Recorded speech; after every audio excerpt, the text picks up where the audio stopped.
Everyone, welcome back to my YouTube channel. In today's video, I am gonna show you how to hide last seen on WhatsApp. Open your WhatsApp and click on three dots. Now go to settings, tap on privacy. You can see here is an option last seen and online. Click on this.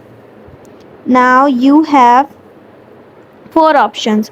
You can show your last seen to everyone means those whose number is not saved in your phone book can also check your last seen, or my contacts accept. If you contacts accept, you can select the contacts which you don't want to show your last seen.